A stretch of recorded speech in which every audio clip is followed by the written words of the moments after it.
Part second year का paper second में आज टॉपिक स्टार्ट कर रहे हैं पूंजी buster capital buster.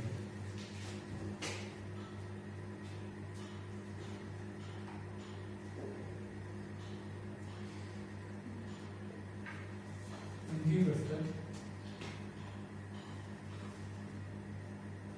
Capital buster. देखिए पूंजी बस्टर कैपिटल बस्टर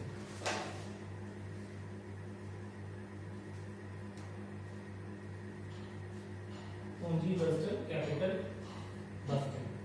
देखिए कैपिटल बस्टिंग क्या होती है? पूंजी बस्टिंग। देखिए सबसे पहले पूंजी बस्टर क्या होता है?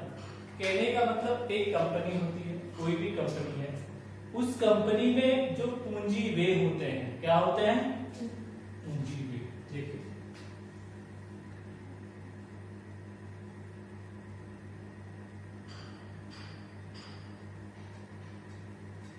पूंजी वे का निर्णय लेने के लिए, क्या पूंजी वे जो भी आपके पूंजी वे होंगे उनका निर्णय लेने के लिए जिस तकनीक का प्रयोग किया जाता है वो ही आपकी क्या कहलाती है?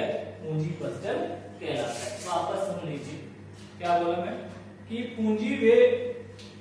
देखिए पूंजी वे जैसे आपको एक कंपनी में मशीन खरीदनी है, आज मार्केट में विभिन्न प्रकार की मशीनें उपलब्ध हैं, तो आप मार्केट से किस प्रकार की कौन सी मशीन खरीदे?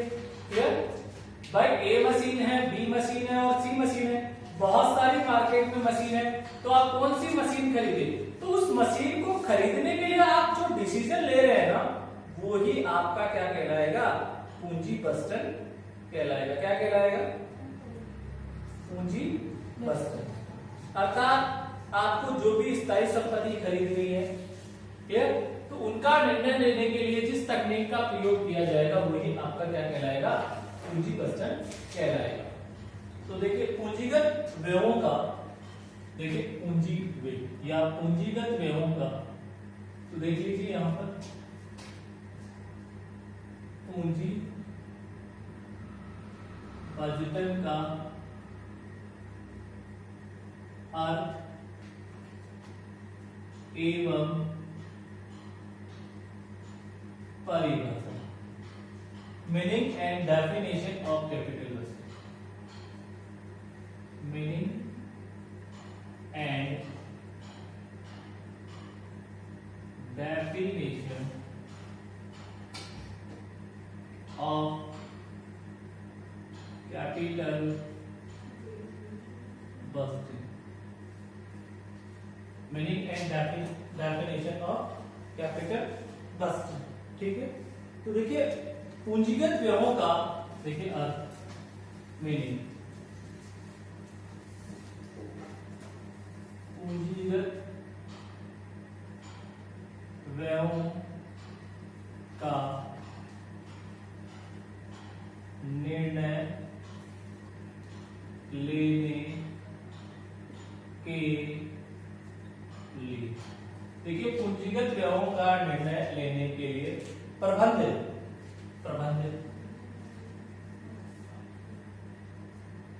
जिस तकनीक का प्रयोग करता है, जिस तकनीक का प्रयोग करता है उसे पूंजी बस्टर कहते हैं। देखिए यहां पर मैंने बताया, देखिए पूंजीगत वे हैं,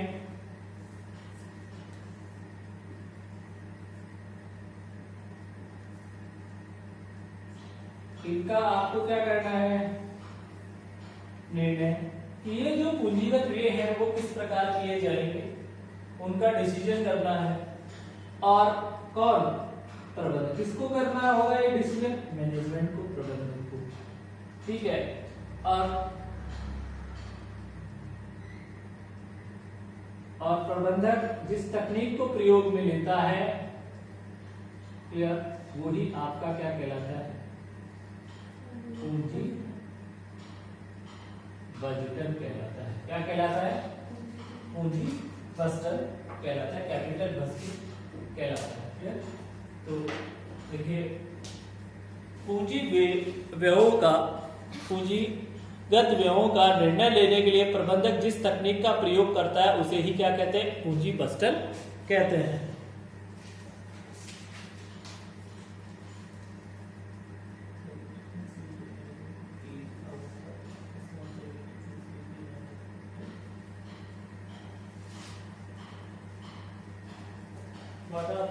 देखिए पूंजीगत व्यय का निर्णय लेने के लिए प्रबंधक जिस तकनीक का प्रयोग करता है उसे ही क्या कहते हैं, पूंजी बस्टन कहते हैं।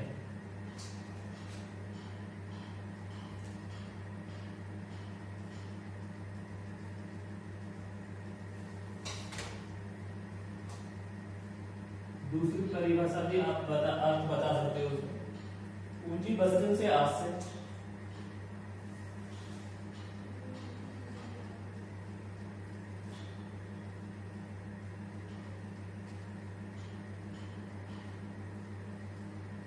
पूंजी बस्टन से आशय पूंजी वे विकल्पों के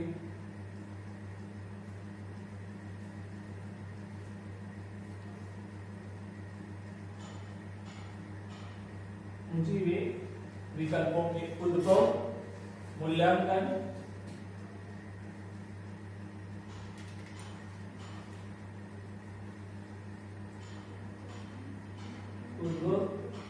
मूल्यांकन, चयन तथा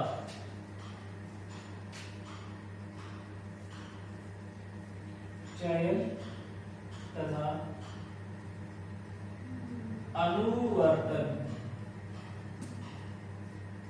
देखिए पूंजी बस्टन से आशय पूंजी वे विकल्पों के उद्भव, मूल्यांकन, चयन तथा अनुवर्तन की संपूर्ण प्रक्रिया से है, कि संपूर्ण प्रक्रिया से है।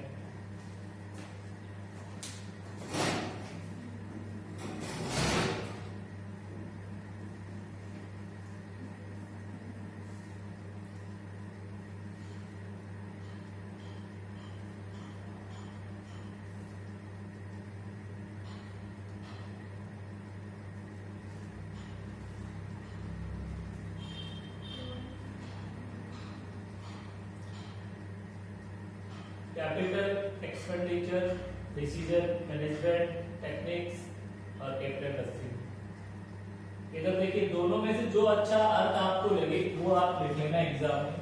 देखिए दूसरा अर्थ है कि पूंजी बस्टन से आशय पूंजी वे विकल्प, जो भी आपके पास पूंजी वे करने के जो भी अल्टरनेटिव विकल्प है उनका आप क्या करो, उद्भव करो, उनका आप क्या करो, मूल्यांकन करो, उनका आप चयन करो और उनका अनुवर्तन करने की जो भी संपूर्ण प्रक्रिया होगी वो आपकी क्या कहलाएगी, पूंजी बस्टन कहलाएगी। अब आप डेफिनेशन लिख लीजिए आर.एम. लिंच के अनुसार।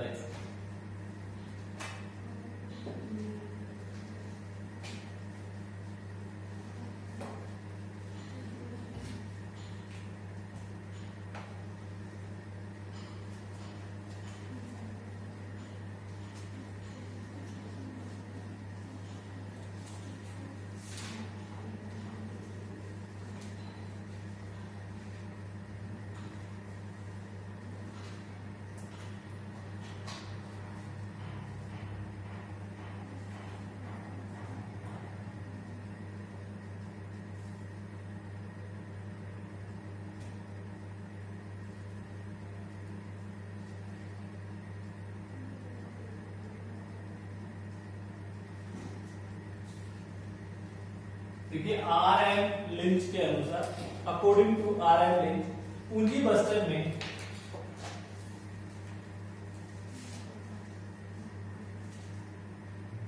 पूंजी बस्टन में संस्था की दीर्घकालीन लाभदायकता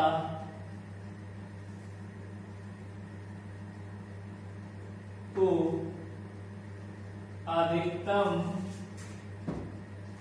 दीर्घकालीन लाभदायकता को अधिकतम करने के उद्देश्य से। देखिए, पूंजी बस्तर में संस्था की दीर्घकालीन लाभदायकता को अधिकतम करने के उद्देश्य से पूंजी के विस्तार का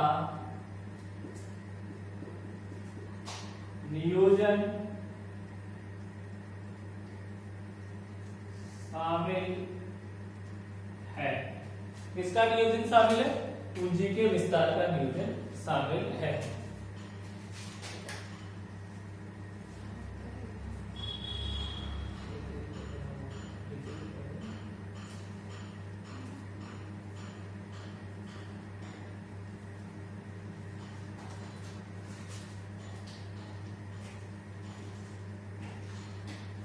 पूंजी बस्तर में संस्था की दीर्घकालीन लाभदायकता को अधिकतम करने के उद्देश्य से पूंजी के विस्तार का नियोजन शामिल है। उद्देश्य से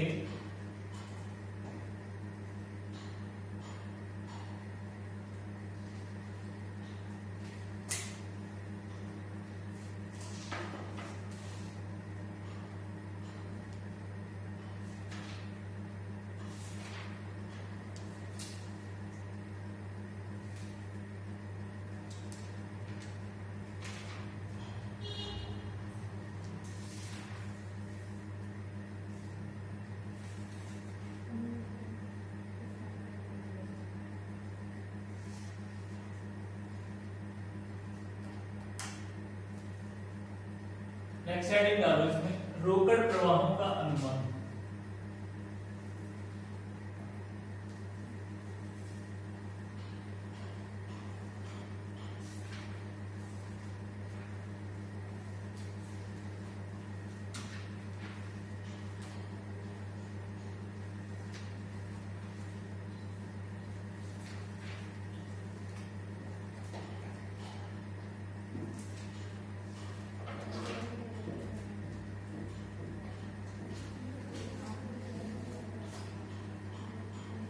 रोकड़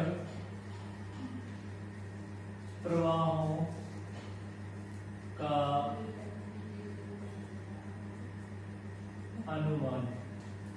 रोकड़ प्रवाहों का अनुमान।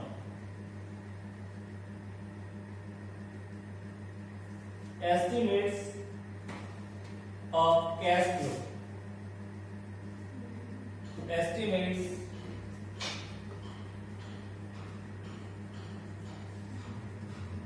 of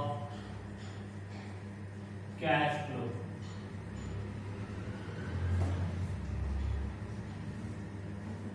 रोकड़ प्रवाहों का अनुमान। देखिए, रोकड़ प्रवाहों के अनुमान को 3 भागों में बांटा गया। कितने भागों में बांटा गया? 3 भागों में। एस्टिमेट्स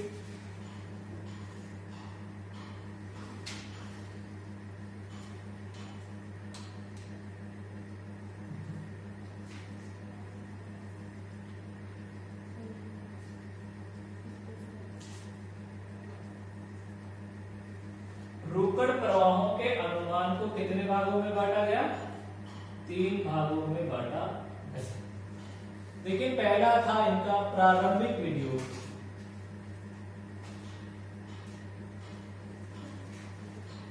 प्रारंभिक विनियोग, इनिशियल इन्वेस्टमेंट। प्रारंभिक विनियोग,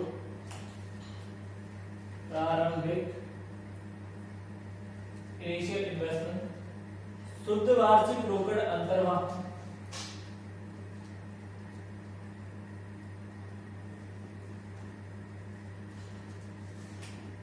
रोकड़ अंतर्वाह। Net annual cash flow. और अंतिम रोकड़ अंतर्वाह।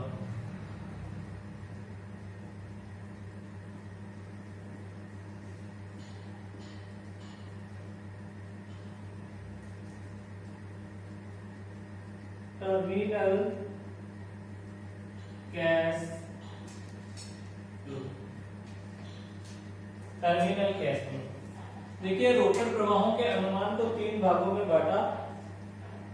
प्रारंभिक विनियोग इनिशियल इन्वेस्टमेंट, प्रारंभिक विनियोग, शुद्ध वार्षिक रोकड़ अंतर्वाह, शुद्ध वार्षिक रोकड़ अंतर्वाह,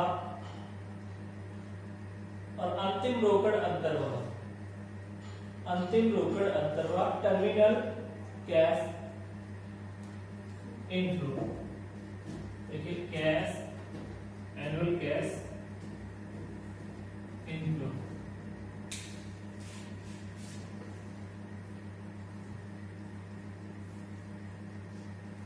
और ये टर्मिनल कैश इनफ्लो, अंतर्वाह इनफ्लो। देखिए एस्टिमेट्स ऑफ कैश फ्लो कितने भागों में डिवाइड किया? तीन। पहला इनिशियल इन्वेस्टमेंट, दूसरा नेट एनुअल कैश इनफ्लो, और टर्मिनल कैश इनफ्लो। क्लियर होगी बात?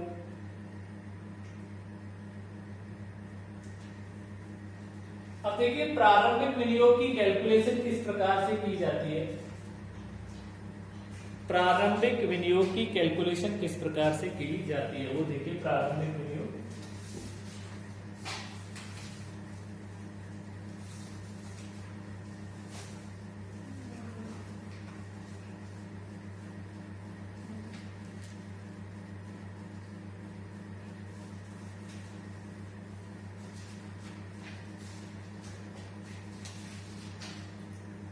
देखिए, प्रारंभिक विनियोग calculation of initial investment.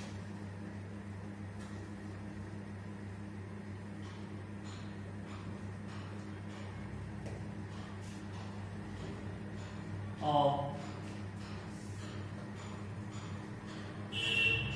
Initial investment, प्रारंभिक विनियोग की गणना किस प्रकार से की जाती है?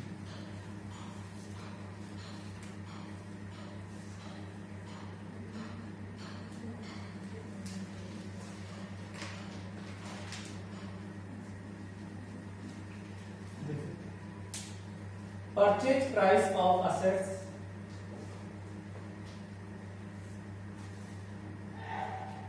purchase price of assets, and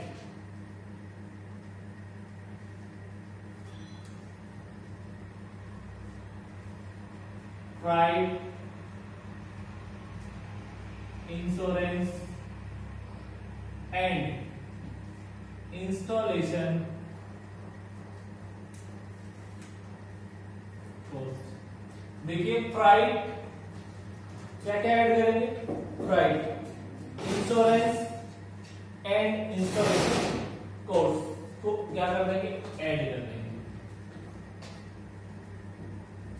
उसके बाद opportunity cost,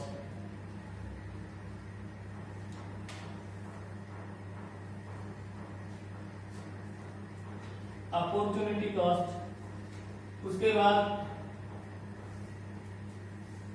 increase in working capital. Clear? उसके बाद यहां पर लेस करेंगे स्क्रैप या साल्वेज वैल्यू, और एक लेस कर देंगे decrease in working capital. Scrap और साल्वेज वैल्यू, देखिए स्क्रैप या salvage value, decrease in working capital को लेस कर देंगे।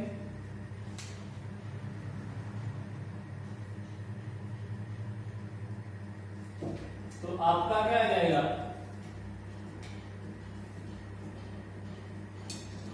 इनिशियल इन्वेस्टमेंट, इसे कैश आउटफ्लो भी बोल सकते हो या कैश आउटले। ठीक, तो ये आपका क्या जाएगा, इनिशियल इन्वेस्टमेंट आ जाएगा।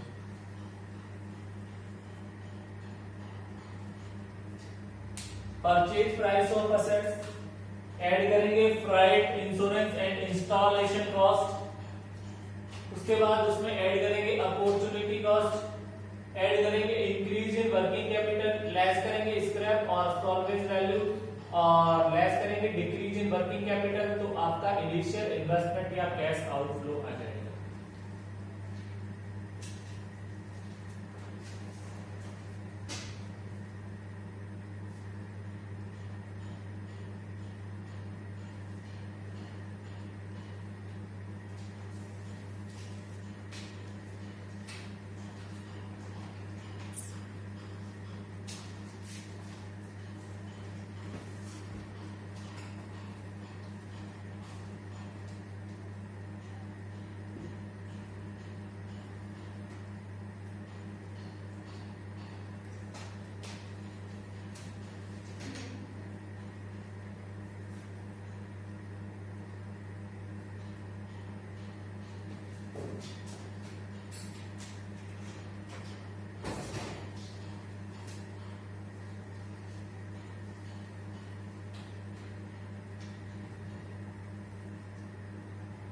प्रारंभिक विनियोग अधिकतर प्रश्न में दिया हुआ जाता है। यदि किसी प्रश्न में दिया हुआ नहीं हो इनिशियल इन्वेस्टमेंट, तो हम इस फॉर्मेट की सहायता से प्रारंभिक विनियोग की गणना कर सकते हैं, इनिशियल इन्वेस्टमेंट की गणना कर सकते हैं। अधिकतर प्रश्नों में इनिशियल इन्वेस्टमेंट गिवन आएगा। अगर आपको कैलकुलेट करना है इनिशियल इन्वेस्टमेंट, तो सबसे पहले परचेज प्राइस ऑफ असेट, आपने वो संपत्ति कितने में खरीदी उसकी लागत, उसमें उसको लाने के जो भी किराया, रेल भाड़ा था, उसका जो इंश्योरेंस था और उसकी इंस्टॉलेशन कॉस्ट थी, उसको स्थापित करने की लागत, उसको क्या कर देंगे, ऐड कर देंगे। अपॉर्चुनिटी कॉस्ट अगर प्रश्न में दी हुई है तो उसे ऐड कर देंगे। इंक्रीज इन वर्किंग कैपिटल को ऐड करेंगे और लेस करेंगे स्क्रैप और सॉल्वेज वैल्यू और डिक्रीज इन वर्किंग कैपिटल।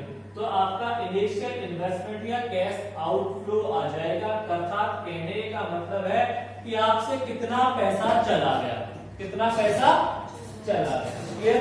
अब बात आती है, दूसरा मैंने लिखाया आपको शुद्ध वार्षिक रोकड़, क्या लिखाया, अंतर्गत।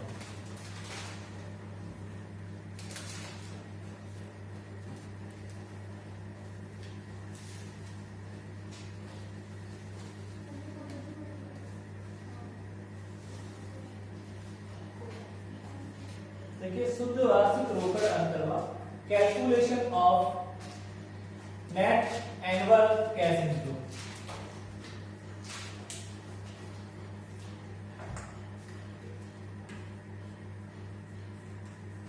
कैलकुलेशन ऑफ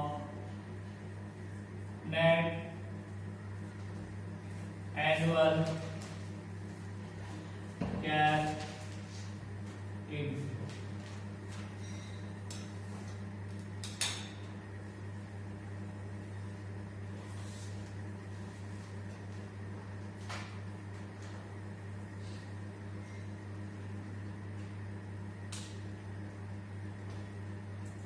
यहां पे लिखेंगे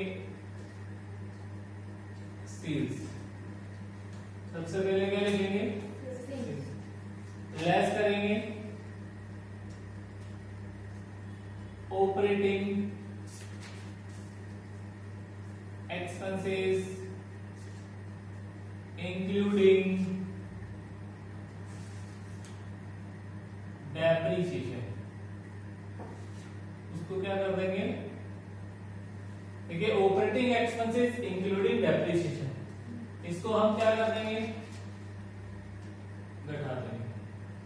तो अपना ये आ जाएगा ईबीटी, बोले तो अर्निंग बिफोर टैक्स, क्या आएगा, earning before tax. Earning before tax में से हम क्या कर देंगे, लेस कर देंगे टैक्स, टैक्स। तो अपना आएगा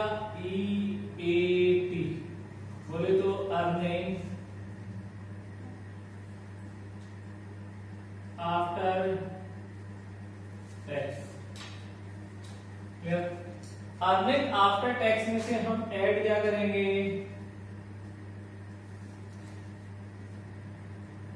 डेप्रिसिएशन को ऐड कर देंगे। किसको, डेप्रिसिएशन। किसको ऐड करेंगे, डेप्रिसिएशन, EAD, ऐड डेप्रिसिएशन। तो आपका आएगा नेट एनुअल कैश इनफ्लो। क्या आ जाएगा, नेट एनुअल कैश इनफ्लो। तो ये आपका calculation of net annual cash inflow calculate करने का फॉर्मेट है। सेल्स अगर प्रश्न में दी हुई है तो सेल्स में से ऑपरेटिंग एक्सपेंसेस घटा देंगे इंक्लूडिंग डेप्रिसिएशन को शामिल करते हुए। फिर वो आएगा EBT, अर्निंग बिफोर टैक्स, उसमें से हम टैक्स को घटा देंगे, इनकम टैक्स।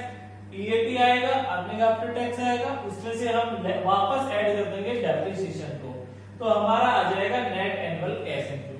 और डेप्रिसिएशन कैलकुलेट करने का फॉर्मूला होगा, देखिए डेप्रिसिएशन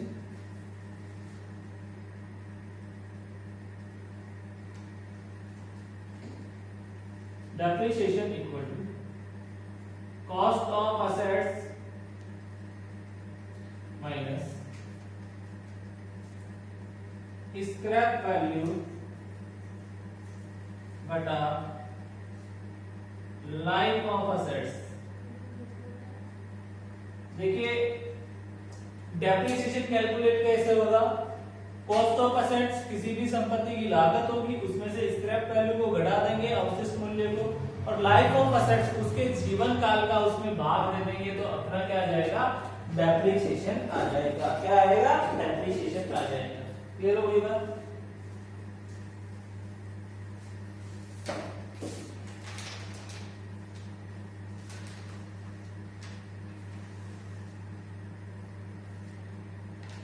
ये स्ट्रेट लाइन मेथड से डेप्रिसिएशन कैलकुलेट करने का फॉर्मूला है।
देखिए वापस से मैं रिवाइज कर रहा हूं थोड़ा सा। देखिए अपना टॉपिक था कैपिटल बस्टिंग, पूंजी बस्टन, कैपिटल बस्टिंग। क्लियर। इसमें मैंने आपको अर्थ बताया है। क्या अर्थ बताया, देखिए अर्थ, इसका अर्थ कैपिटल बस्टिंग था। मैंने बताया कि पूंजी व्ययों का निर्णय लेने के लिए प्रबंध द्वारा जिस तकनीक का प्रयोग किया जाता है वो ही आपका क्या कहलाता है, पूंजी बस्टन कहलाता है। बोले सर प्रबंध कैसे निर्णय लेगा, देखिए किस प्रकार, मैं एक एग्जांपल बता देता हूं कैसे वो निर्णय लेगा। जैसे देखिए मशीन खरीदनी है कंपनी को, क्या खरीदनी है, मशीन। देखिए मशीन ए है, मशीन बी है और मशीन। मार्केट में 3 प्रकार की मशीनें हैं, कंपनी को तो एक ही मशीन चाहिए ना, ए, बी और सी। अब ये मशीन 10 लाख रुपए की है, ये 6 लाख रुपए की है और ये 8 लाख रुपए की मशीन। देखिए मशीन और इनकी क्या दे दी, लागत दे दी। अब देखिए मैंने अर्थ क्या बताया, देखिए उस अर्थ को देखिए कि पूंजी व्ययों को का निर्णय लेने के ये पूंजी व्यय तो होगी, आप पैसा लगाओगे ना, खरीदोगे तो पूंजी व्यय होगी, आपकी पूंजी लग गई, खर्च होगी। तो पूंजी व्ययों को करने के लिए प्रबंधक द्वारा निर्णय लेने के लिए, पूंजी व्ययों का निर्णय लेने के लिए प्रबंध द्वारा जिस तकनीक का प्रयोग किया जाएगा वही क्या कहलाएगी, पूंजी बस्तर। अब देखिए वो कैसे प्रयोग करता है पूंजी बस्तर का। उसने ये कहा कि अगर मैं ये मशीन ए खरीदता हूं, निर्णय दिया कि अगर मैं ए मशीन खरीदूंगा तो ए मशीन मुझे अपने 10 लाख रुपए कितने वर्ष में कमा के देगी, 5 वर्ष। अगर मैं बी मशीन खरीदता हूं तो ये मुझे पैसा कितने ईयर में कमा कर देगी, यदि मैं मशीन सी खरीदता हूं तो ये मुझे कितने वर्षों में पैसा कमा कर देगी, 4 वर्ष। तो मुझे बताइए हमें कौन सी मशीन को खरीदने का निर्णय लेना चाहिए। देखिए 3 मशीन है, ए, बी और सी। क्लियर? मशीन ए अपने को पैसा कितने साल में कमा कर देगी, 5 ईयर में। बी मशीन, सी मशीन। तो प्रबंध यह निर्णय लेगा कि हमें कौन सी, किसके माध्यम से, पूंजी बस्तर तकनीक के माध्यम से, कि हमें बी मशीन क्या करनी चाहिए,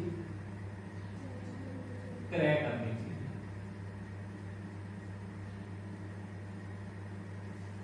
क्यों क्रय करनी चाहिए?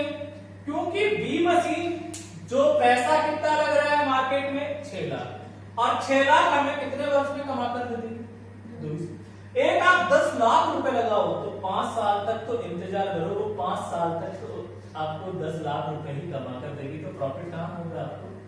हाँ, सी मशीन खरीदोगे तो 8 लाख रुपए खर्च करोगे और वो भी 4 साल में आपको कमा कर देगी। यहां पर क्या फायदा हो रहा है कंपनी को कि 6 लाख रुपए ही कर देगी, प्लस ये 6 लाख रुपए तो कंपनी 2 साल में ही कमा कर दे देगी, उसके बाद तो कंपनी को लाभ ही लाभ है। क्लियर? तो ऐसे